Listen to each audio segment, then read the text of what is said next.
first year, Rocky Mountain Way. Couldn't get much higher. Do-ding, do-ding. Out the pasture, think it's safe to say.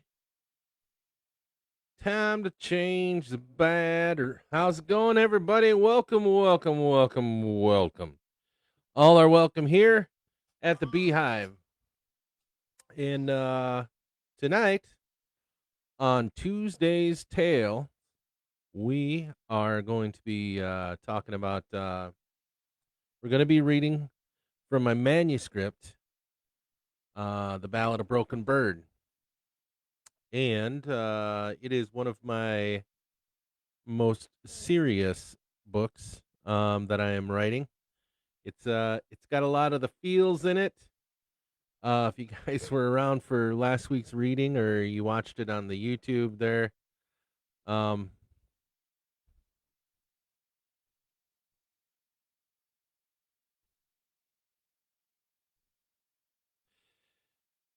hey Jessica, how's it going? I don't know. You'll have to excuse me here. I'm trying to figure out what the heck my okay, here we go. There we go. There we go. Now everything's working up to par. Um so yeah, we're reading from my book or my manuscript. Hey Bobby, um The Ballad of Broken Bird. It's a serious book. It's a novel.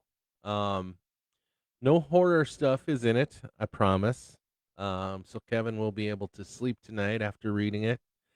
Um yeah, so the book basically started off. It was three different books. One was called Love is Irrelevant. The other one was called Fuck Cancer. I wasn't sure how I was going to title that one. And yeah, I can't remember what the other one was. Oh yeah, it was called Growing Fonda Kerouac. Um that book was going to be about a guy who takes a road trip on his motorcycle to be like his hero Wyatt, a also known as Captain America from the movie Easy Rider. And yeah, Love is Irrelevant was basically about a guy that went through kind of a traumatic past and basically come to the realization that love is pretty much irrelevant.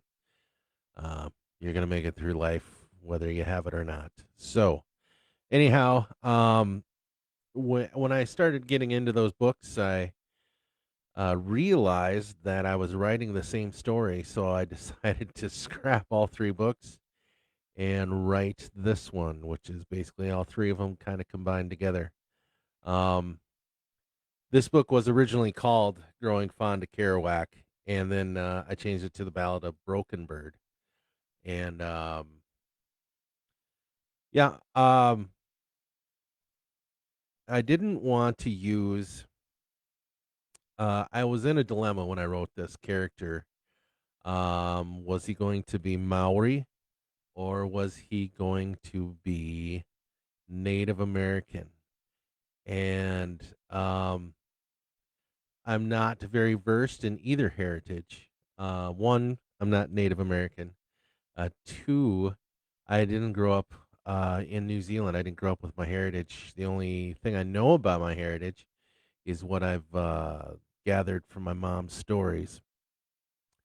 And also, I have an auntie that moved here, and she's kind of kept me informed, and my cousins, of course, online. They have also chimed in and given me some pointers. They told me what to do when mom died, protocol for that, and that was extremely helpful for them. Anyhow, so I decided, um, I do plan on I have written a manuscript called A Woman's Lot, and that is going to be about my mother. Um, and that was going to be more about her two sons taking the stories that they were told by their mother, and then they were bringing her remains back to New Zealand, and they learn different versions of the stories their mom told them. And in the meantime, they also learn about their heritage, their Maui heritage. So I decided that Broken Bird is going to be Native American. Um, yeah. So speaking of, I know you're a badass. I totally am not. I totally am not. So last night I shot a video from a hotel in Wilmer, Minnesota. Last night. That's because I was taking. Uh, hey, good evening, Kevin. Good to see you, man. I was wondering where you were. I was taking my NREMT test, which is the big EMT test. It allows me to be an EMT nationwide, and registers me as such. Um, I I did not do well. I actually I did fairly well. I put a lot of work into studying for that, and it took the wind out of my sails when I got my score, which was 937, I want to say. Um, yeah. So anyhow, passing, I think I had to get 940 or 950, something like that. In either case, I did not make it, barely. So I get three more chances to take it. Um, and my only question is when will I be able to do that? Because will I have a my annual cancer check on Thursday, and then next week I need a couple days for my heart procedure that they're doing to me. And then I believe after that, then I have a wedding to officiate. It's my sister's wedding down in Miami. So October's kind of a bust for me. So hopefully I'm able to retake it in November. Um, yeah, I don't know. I really, really, really was hoping that I was going to pass it. And it was kind of a big disappointment. I'm glad that the test is hard. I'm glad that it screws with your head, because the job does. And I know they want people, like-minded people, to be in that profession because you're keeping people alive, right? And then we have a rooftop concert. Yeah, Bobby. I don't know when that is going to happen, but yeah. So anyhow, getting back to the book, um The Ballad of Broken Bird. I did touch up and read through the chapters. Then we have Christmas. Yeah, we have Christmas. So, um we so the book, I'm hoping that this exercise will help me finish the manuscript. The manuscript has not been finished. So if you're asking, "Hey Brad, where can I buy this book?" You can't buy it anywhere. So right now, everybody that is gathered here tonight, um, or have watched this later on YouTube or watched it on this uh, the b.hive page, you guys, this is the only access you have to this story is on this podcast. So there you go. um. So yeah, I'm hoping that this exercise, reading it to you tonight, and every Tuesday, will force me to, one, not only edit every chapter as we go through them, but also finish the manuscript. And I'm very serious about this book. I've been doing a lot of, well, all my publishing has been through Create Space, which is Kindle. It's well, I think it's called Kindle Publishing now, and it's a self-publishing um, format. I have pretty much all control over everything with my book with Kindle publishing. Um, but I'm not getting a lot of what do you call it? Yeah, I'm not getting a lot of FaceTime for my books that I've published through that. I think this book is worthy of a serious publisher, big publisher, and so I'm going to shop around for agents, literary agents, as soon as I'm completed with this manuscript. So you guys are very special because you guys get the first listen of the rough draft of the story, and I'm very happy to have you guys along. Some of you are motorcycle riders, so you know kind of the mentality behind this story and this character. You also know me, and some of you are in this book. I hope that I do your character some justice. Um, but yeah, I'm gonna reach over here and grab my iced tea.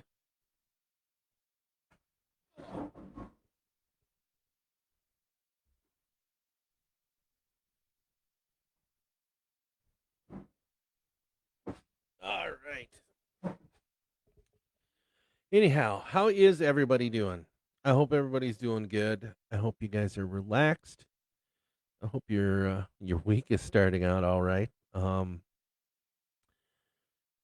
know mine is. I don't know, the whole failing the test kind of to knock the wind out of my sails. But I know the test now. I was kind of scared as to how it was going to be. So and now I know. So I know what to expect. It's an algorithm test. So there is no memorizing questions and answers. It basically there's about 5 categories it tests you on. And after about 10, 15 questions, it will do one of two things. It'll take what you are, what your, where your strengths are, and then the questions will get harder on those topics, or where your weaknesses are, and then it'll give you easy questions and then build up to the harder questions. So it constantly keeps you on your toes. It's a high pressure test, and I was doing a lot of Zen breathing while I was taking the test, and it took me a full 2 hours. So, one gal that was in there also taking the test, boom, she was done within about an hour, I think, and she was gone. So I got my steps in because they didn't really tell you what building it was in. I went to the first building. They said, "We don't know what an NR EMT test is," and I go, "It's an EMS test."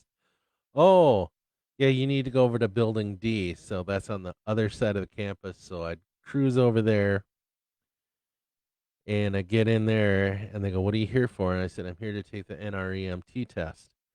Oh, no, you need to go over to Building 4. And I'm just like, oh my God. So I walked over there and being an AFib, man, my heart was pounding and I was diaphoretic. So yeah, and I was palpating. But I got her done. I lived, and here we are. Here we are. So anyhow, glad to see you guys are doing well. Um, Bobby was having a contest for artists to paint the tiles on his at his business. He works for an auto parts store, and he got some replies back from those, some artwork. It was pretty awesome stuff. We'll have to talk about it on Thursday when we get together for toe tapping Thursday. Hell of a way to take a test, right? Yeah. Well, whatever. It's it kept me on my toes. That's for sure. That's for sure. So, but I did not panic, which is what I was afraid I was going to do, was going to panic and then just start answering nonsense. I'll borrow you my electric scooter. Thanks, Jessica. That means a lot to me, man. That really does. I appreciate that. That's awesome. So, um, yeah, nothing like an old man trying to wobble his way across parking lots, trying to find buildings at a college that I have no business being at. I mean, I was walking around the college and like everybody there was old enough to be my kid, and including the staff. And I'm just like going, I feel like a creepy old man looking for a date. Yeah. So anyhow, thank you all for coming tonight and showing up and inviting friends and family to come in and enjoy this. I would very much appreciate it if you guys would not only like and share my stuff here, but head over to my YouTube channel and also like that. I guess it does something with the algorithm with YouTube. I can do some shit on there if need be. So yeah, if you could do that, I believe my YouTube channel is at Bradley Bodeker. Bradley Bodeker 70, I believe is what it is. So yes. Okay. So with all that being said, let's jump in the book, shall we? Into the manuscript. I can't call it a book until it's published, I believe, is proper way. Kind of like you can't be called pastor until you actually have a church. So they call you reverend until then. Anyhow, Broken Bird is started his road trip, and his dad decided to tag along for the first stretch of the journey, and they are heading to Sioux Falls, South Dakota, and it's going to be a little bittersweet for Broken Bird. Uh, yeah. So let's, without saying anything more, let's hop into the story. Do, do, do. The Ballad of Broken Bird, Chapter 3.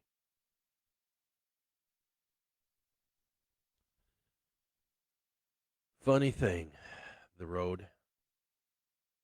When you're traveling alone, you have nothing but your thoughts. Maybe that's why riding the wind is so cathartic for me. I can get my thoughts straight, think about the day's events. But today, I have a partner, at least on this stretch of my journey. That partner is my dad, and he's all I could think about. You see, when I was a baby, he was in Vietnam. Whenever he came home, he would spend as much time with me as he could. I was his only son. Something happened between then and me becoming an adult. A rift was built, perhaps by my mother, who was, she was overbearing. Things happened in their marriage, and I always took mom's side through most of it because I was the one that had to hear about everything that happened in their marriage. I won't share it with you because that's between a man and a woman. But my father was a truck driver. He was on the road a lot, so I was mom's confidant. I heard one side of every argument. Granted, there were violent times growing up, nightmares that I would come home to or wake up to. The arguments were loud and they were pretty fierce. Dad's fuse was long, but when it was all burned up, there was no stopping him. Mom was a woman that never backed down, never knew when to shut it down. Kind of made for a toxic family cocktail. But when it came down to it, I just wanted my dad back. This guy with the thick hair who played with me in photographs I have in albums. The guy with a smile, holding his infant son and a puppy. I don't remember that guy, but I'm sure he's in there somewhere. When I got cancer, he just showed up at every appointment I had. I was shocked and didn't know how to take it. He was there through the surgery, and when I was at home recovering, he was right there. I don't want to admit it, but I was getting comfortable not even thinking about him in my life.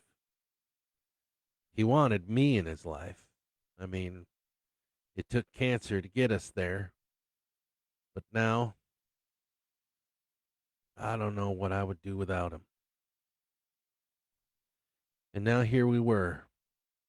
I was in my mid 40s, he in his early 70s, and we're driving to beat the sun on I 90. I'd always dreamed of making a road trip with just me and my dad. This is a great way to start my trip. We stopped in Sioux Falls, South Dakota. This was Dad's stopping point.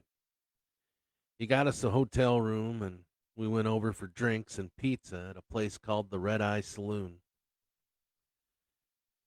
Since I was young, my old man could whoop my ass in a game of 8 ball. I don't know how he did it. He wasn't the type of dad who was out at the pool halls till all hours. Perhaps back in the 50s, when he was a red-headed pompadour wearing Elvis, he was the pool shark of his small little Minnesota town. I don't know. He never spoke about his childhood. Probably too much hurt there. I just know he was good at pool. We were 6 whiskeys deep when I lined up a bank shot and hit 2 walls and sank the 8.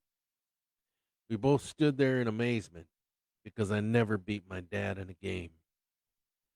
It was bittersweet for the both of us. I looked at him, his beard graying, his prescription glasses a little stronger than they were 20 years ago. His stance was a little slouchier. It was hard to see him like this. It's hard to watch Mom deteriorate and eventually pass. And now I was staring at the shell of my old man. My eyes watered a bit, and he noticed. "You okay?" he asked. "Huh?" I said. "Yeah, Pops. Just thinking." We put our pool cues away and sat up at the bar. Dad ordered 2 more whiskey 7s. "Why don't you bring us 2 shots of Jameson with them?" he said to the bartender. "Wow, Dad," I said. "Didn't realize you were a shot man." The bartender, brunette, who probably was a knockout in her younger days, but life has a way of beating the beauty out of people. She brought us our drinks with a half smile. Dad raised his shot glass. I raised mine. "Here's to your road trip," he announced. We clicked glasses and threw that Irish libation down our throats. It burned and then smoothed out when it passed our tongues. After sitting there contemplating on whether those shots were a good idea, Dad's ice blue eyes watered up and became cloudy. "What is it, Pop?" I asked. "Are you going to stop at your mom's reservation?" he asked. "Yeah, just a quick stop to scatter her ashes." "Why? Why do you ask?" "Yeah, there's something I need to tell you. Something I probably should have told you a long time ago." Oh boy, I wasn't ready for this.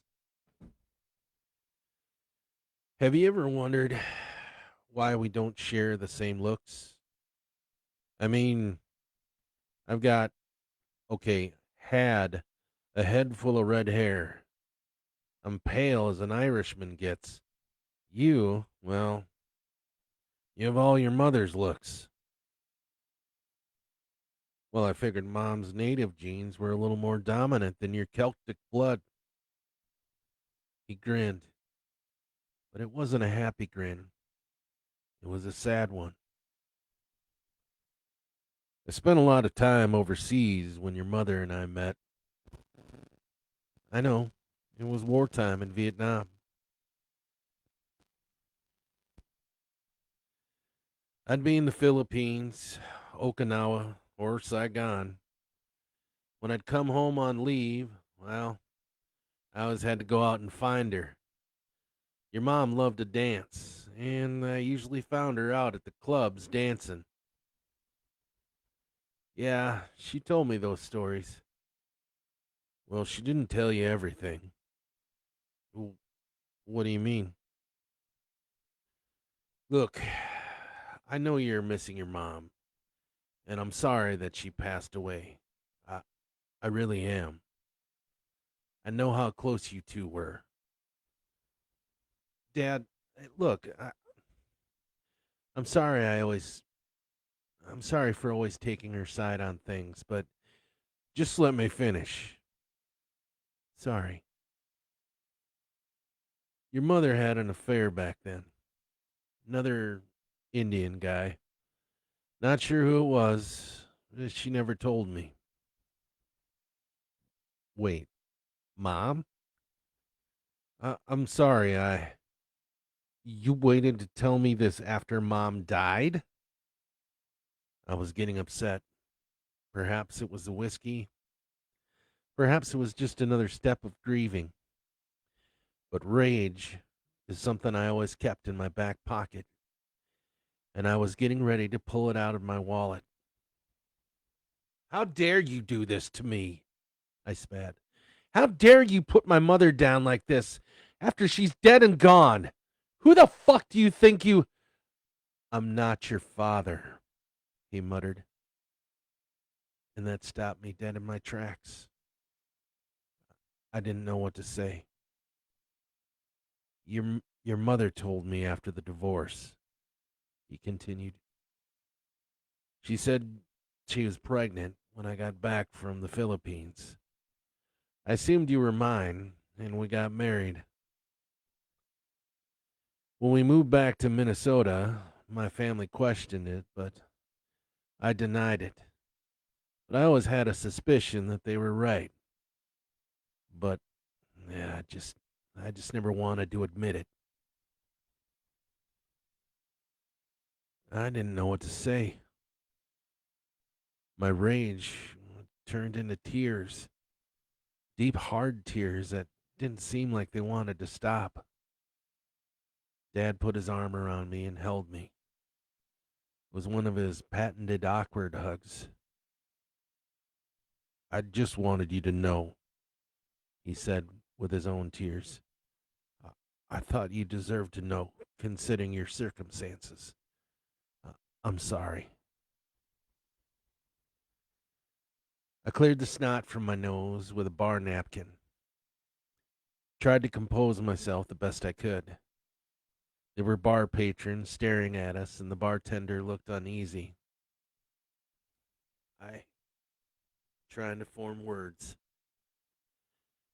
I'm sorry. I'm sorry that happened. I was sorry. I'd been the recipient of unfaithful significant others a few times over. Maybe that's for another book if I had the time. But I know the pain and the embarrassment. And I can't imagine how it felt when you've thrown your life away raising someone else's kid, especially when that kid was an angry little smartass. So, so, he said, are you gonna go try to find your real dad? Another batch of tears gushed from my eyes. Thought about all the battles this man and I fought against each other, before and after their divorce. I thought about all the cruel things I said to him. I thought about how Mom just played the victim when it was her that had committed the original sin in their marriage. No, I said finally. No, my dad is an Irishman, sitting in a bar in the middle of Indian country next to his son. But I'm not your blood. Blood doesn't mean shit, Pops. You were the one who was there when I first opened my eyes, and your name's on my birth certificate. You're my dad, and you always will be. Okay, he said quietly. Yeah, I can't talk about this anymore, Dad. He understood. We finished our drinks and then headed for the hotel. Relationships do a number on a person's psyche. Can either build up a person or tear them apart, ruin them for a long time. There are some that are tired of hurting. They adopt themselves a few hundred cats and read a lot of books and never leave the house. I got to give some credit to the old man. He drifted a bit, stewed in anger, like most men do. But then he got back on that horse, and now he's doing much better. I couldn't ask for a better stepmom. She really cares for my dad, pushes him to do things he's not comfortable with, which is huge for an introvert like my old man. So good on you, Dad, for holding out hope. And, Dad, if you ever read this, just know I know. I love my mother with everything I got. I know she's capable of cruel things. I know sometimes she can be a handful. But you were a young kid when you got married. And I think you got married because you thought it was the right thing to do. So don't beat yourself up. I still love you. Probably more than I ever have before. Thank you for staying on as my dad after the facts.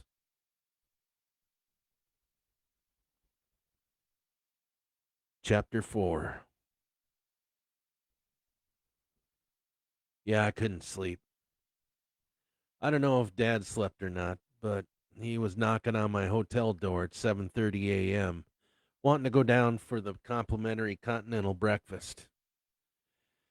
We ate a quiet breakfast. Well, honestly, I didn't really eat. I couldn't do that either. I just kept drinking hotel coffee from those little paper cups they give you. I think I was on my seventh. You, gonna go visit Missy? He asked as we got up.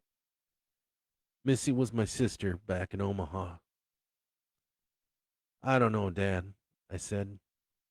You said a lot last night. Kinda have to process it. Well, you should probably visit her before too long. She called me last night, asked how you were. Call her before I die, I thought to myself. That's what you mean. I'll see if she wants to meet me, I said instead. Maybe she'll meet up with me in Sioux City. He smiled and patted my back. I watched him jump on his trike and started up. Saw the grimace as he heaved that leg over the seat.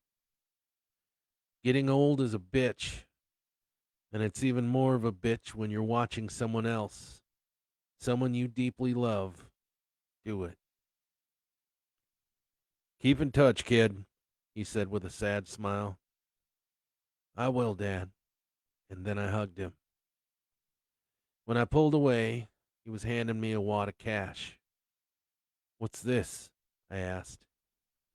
"A little something to help you out," he said with a small smile. I stood there and watched him go. I wanted to cry as he turned off onto I-90 East. It saddened me to think that I may never see the old man again. I put my backpack on my bike and then dialed Missy from the payphone. She agreed to bring my nephew up to Sioux City to meet me.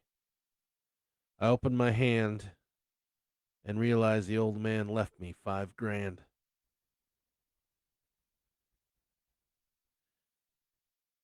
We met at Tacos El Guero. My sister was a proud helicopter mom. My nephew Jack was a ball of fire. He looked very much like my father, probably what I should have looked like if I were to be born of his blood. But little Jack and Missy were my two favorite people. Nothing makes an uncle feel like $1,000,000 when his little nephew goes running into his arms and being attacked with 100 kisses. The kid was a lot of things, but most of all, his heart was big. The gentlest soul I've ever met. "He really misses you," Missy said. "Yeah, I've missed him too," I said. "He's really grown." "What's wrong?" If anyone knew me, it was my sister. We grew up together and we were close. The weight of Dad's news was kind of laying on me like a wet, cold blanket. Dad told me some shit last night," I said. "I'm still trying to process it." "What did he say?" I looked into her eyes. He said he said that he really wasn't my dad. A few tears fell from my eyes, and she rubbed my hand, a lot like Mom did when she was lying in the hospital bed and couldn't talk. "Well," she started. "Duh." "Wh- what?" I said, a little shocked. Definitely not the response I would expect from her. "You guys don't even look alike. I mean, come on. You're either really dumb or you're in denial." But Mom, it was the 60s. Things were different back then. How can you be so nonchalant about this? Why are you so angry about it? It's the past, and Mom is dead and gone. At least Dad stuck around in your life." Well, Jesus Christ. My whole life is it's a fucking lie. I mean, this means that you and I are only half siblings. And all my medical history, it doesn't mean shit anymore. "Do you love me any less?" "Well, no." "Do you love Dad any less?" "Well, no, but then it changes nothing." "Well, that's so easy for you to say. You've known both your real parents. I got a father out there who probably doesn't even know I exist. I mean, Christ. Don't let this eat you alive. You don't have time to let this consume you." I was quiet. She was right. I didn't have the time to let this eat me. I had a giant cloud follow me around, waiting to claim me. I thought about never seeing my family again, especially Jack. That boy was my heart. I grabbed his little body and hugged him tight. I wish he'd spend more time with him and the rest of us instead of going off and riding into the sunset, she said flatly. It's something I need to do, I said with some thought. I don't know if I can make you understand. My whole life, I've been wondering why I'm here. Why did I get handed all this shit to deal with? Why did I live through those fucking 2 bouts of cancer just to get all that shit back again? It's bullshit. And if there really is a God, why the hell did the big G spare me to have me go through all this fucking pain again? It's a cruel fucking joke. You really need to watch your language around your nephew. But I get it. I just wish we had longer to spend time with you, with each other. I uttered a small, angry laugh. What? Missy asked. Nothing, I said. Jesus, just spit it out. You don't think I know when shit bugs you? Just spit it out and stop playing these games. Where the fuck were you? I spat, and a little embarrassed how angry it sounded. You, out of anybody, weren't there. I fucking needed you. What are you talking? When I was in the hospital, having my fucking lung cut out of me. I I've always been there for you.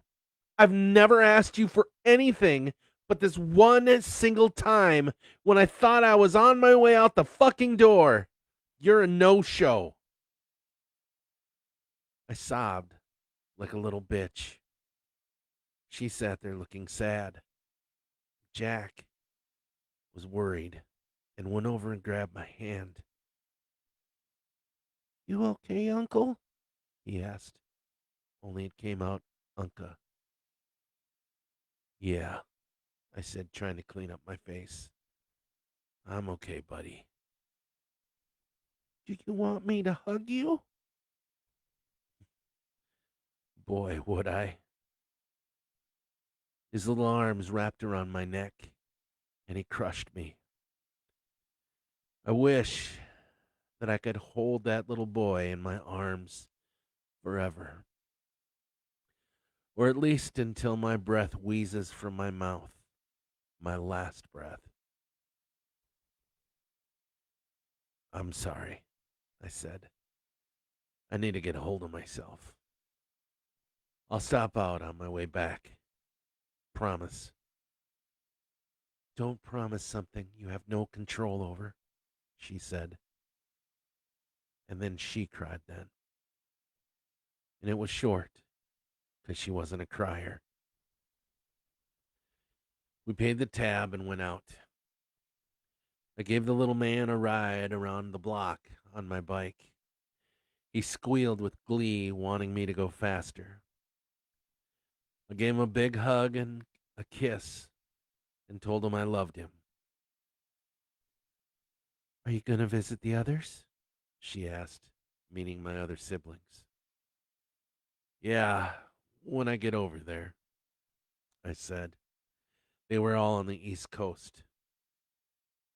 You gonna visit your kids? Missy, not I don't know. Maybe they maybe they won't want to see me. You'll never know if you don't try. Yeah, maybe. I love you. When I got out of the hospital, I was angry that my siblings never showed up or called me.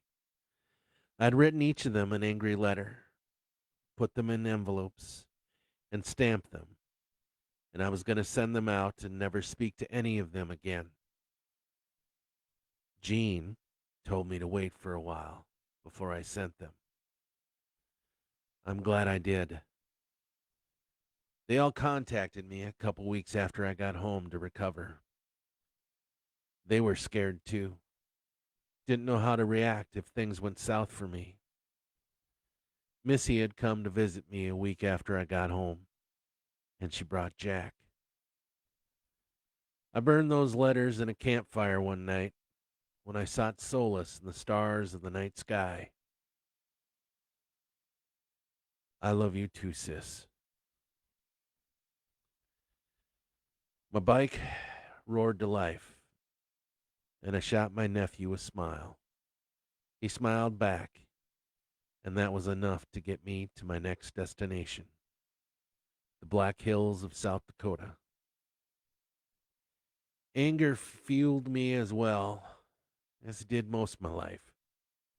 I kept thinking about how my mom cheated on my dad, how my dad must have felt being told this news 26 years later, how my mom never told me, all of it racing around in my head at full volume. I was a broken bird, using two wheels instead of two wings to fly my way across the United States. Now it felt that both my wings were broken. I didn't feel like I could fly, or that I ever would again, but I had to. I was racing against a clock that was handed to me by whatever creator was up there running my life to their own amusement. The doctor said possibly a year, maybe less. Should everything go according to plan, I should make this entire trip within that time. I'd be pushing it, and hopefully Lucy holds out. I've read the articles. The experts say this and that, but really, nobody knows. My ex wife's grandma lived to 92. She had cancer 6 times in her life. She should have died a few times, but she told me a positive attitude kept me alive this long and got me through the rough patches. To me, that's the best fuck you to fate. Whatever rough, mean shit sandwich life hands you, you just smile and give it your middle finger and keep living. So fuck you, cancer. I'm going to make it. I'm going to beat it. I'm going to make it to the end of my ride and have time to visit with my family before my lights go dim. Just you wait and see. And that, my friends, is the end of chapters 3 and 4. I hope you guys enjoyed that one. That one I thought I didn't know how that was gonna be to read. I never know. I can reread them when I'm on my own, but when I'm reading them to somebody, it's like I go through uh the emotions that I went through during that time period in my life, and that was no fun. Um, this is a book I've had to walk away from a few times, just because the pictures were, the memories were a little ugly, and sometimes that was my fuel to write as well because my thinking is a lot healthier than it was a while back, and and in order to get in touch with Broken Bird, I kind of needed to go back to where I used to be in my head, and sometimes that included a lot of whiskey. And so I would hit the whiskey bottle sometimes when I would write some paragraphs out on this manuscript, and and then I'd play some music that would help get me in the mood. So, um, great story to hear. Made me cry again, friend. Aw. Well, thank you. Thank you so much for sharing this with us. Absolutely. Absolutely. Thank you guys for riding along with Broken Bird and and listening patiently to his story. It's a it's a tough one. Um, there are some things that I've written down that I don't know that I would share, um, or that it's my place to share. Um, they're true events, but they're true events that didn't happen to me. They happened to somebody else, and yeah, I'm still debating whether or not it's I'm gonna put it in there. A lot of me says keep it in there because because it's part of the story and it's uh, part of what makes Broken Bird broken. Um, but yeah, I don't know. With the name changes, maybe not so much. I'm pretty sure the majority of my family probably won't be listening to these podcasts anyway. So but I don't know. I don't know what I'm gonna do. I'll just have to wait until we get to that part. Um, so that being said, please join Bobby and myself Thursday night. We're gonna, if the weather, well, the weather permitting, even if it doesn't permit, maybe we'll just bring an umbrella. Um, but we're gonna play out on the sidewalk there, out on Second Street, and we're just gonna play outside, just for shits and giggles. So yeah, we're gonna make it work. So I hope that you guys do join us. It should be a lot of fun. Um, gonna be the same shenanigans just outside. So, but I also think that it's a good way to enjoy the weather while we got it, because yeah, winter is just around the corner, and then I will have tons of time to write because that's all I can do. We'll see. We'll see what happens. Anyhow, thanks again, you guys. I'm blown away by the response. All song with female leaf voices, female lead vocals. Is that what you're talking about? You might be. I'll come up on my buggy. There you go. There you go. Yeah. So who knows? Who knows how it's going to turn out? But yeah. Thank you guys again. Thank you very much for coming out here and enjoying. At least I hope you're enjoying the stories. It's also nice to kind of change genre.